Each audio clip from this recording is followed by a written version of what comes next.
All right, we got a 2016 Subaru Impreza. Doing a 2-inch lift on it. She bottoms out on speed bumps every once in a while. So the owner bought these blocks that give a 2-inch lift once on the vehicle. Only measures about 1.25 inches, but because of the adjustment and the angling, it actually gives the 2-inch lift. So we finished the other side. I'm gonna start on this side now.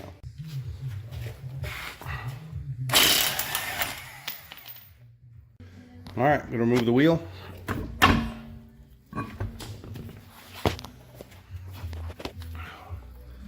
Two bolts here, the wheel speed sensor or ABS sensor, and then the high pressure brake line needs to be removed. We're gonna remove the top bolts first.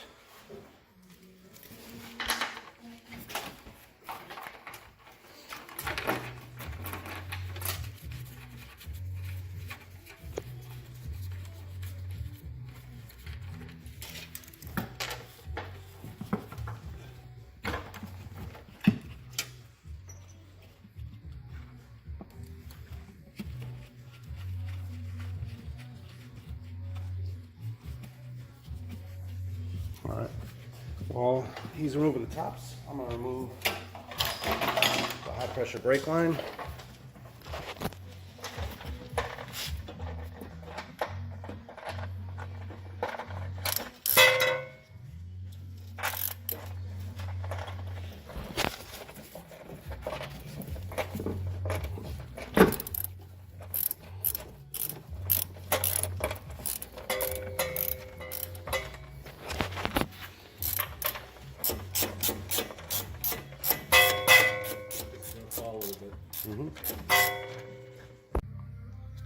All right, for the wheel sensor or the ABS sensor, this is a very thin wire, very sensitive. It has these clips in it. They have to squeeze all 4 sides and pop out of that hole right there. All right, now we're gonna take off these 2 bolts here. They're both 19mm.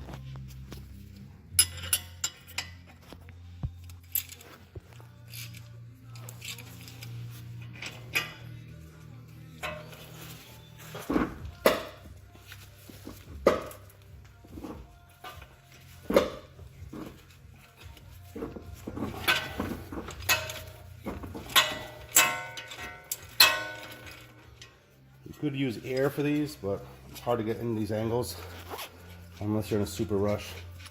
Do you have a marker? I do. Because it's an offset bolt, you want to mark where it's at. Yeah. So the alignment stays the same. Do that.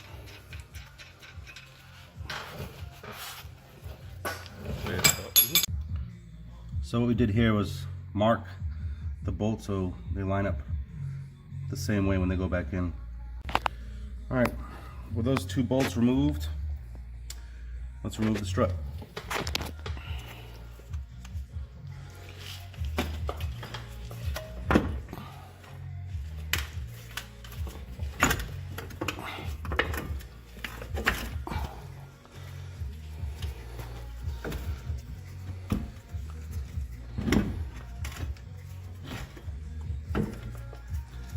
Careful of that ABS wheel spins.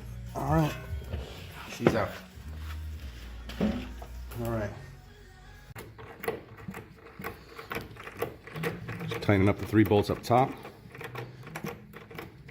What size were those? I don't have my glasses. Let's see.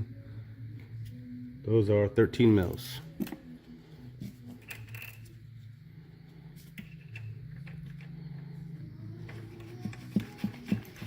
Snugging them up for now so we can line up the bottom. So this is what Mark was talking about with the lining it up for the camber here. Make sure you put that back exactly the way it was. The car's going to need an alignment anyway, but at least to drive it out of here would be better. Line the 2 bolts up, got one in, putting the other one in now, and we'll mount the ABS sensor after we bolt that up, and then the high pressure line. Cool. All right, now with the front one's done, time to work on the rears. The rear, a little bit different. Nothing really in the way. Just gotta remove this lower bolt and then the top bolts through the hatch. right here. Very simple. We'll remove these two top ones first and work on that bottom one. So these top bolts are 14s. Perfect. All right, so working on the back ones here, we discovered that it was easier to remove the lower control arm bolt and then the lower shock bolt here. Let's see if we can get better light on that.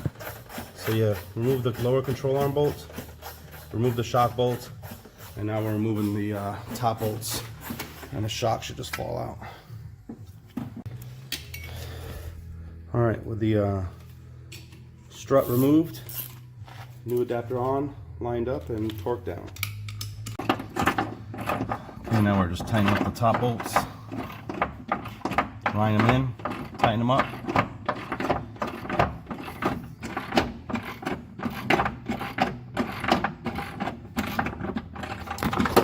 Once we're done up there, we'll line up these guys down here. So we're going to line up the shock next, and then we'll use the small jack to lift up on the control arm to bolt it up to the spindle here, or knuckle. Alright, so we're going to use the jack here to line this up. Oh, hold on. Got to come down a little bit. Hey, make a left. Okay. It's just off. Okay, good. Sure.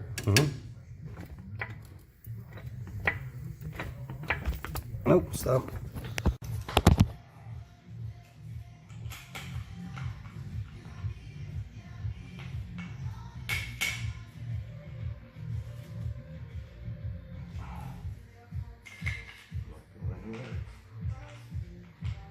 Even if it's loose, there's no way it's jumping out of that. Nah. All right. Let me film that for me. All right. Let's get this guy back in.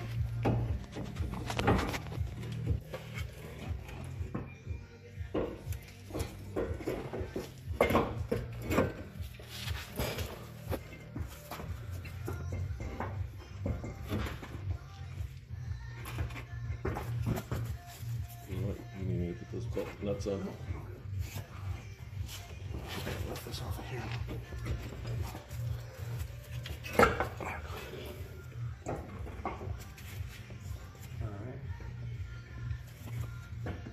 You need to put the nuts? Sure.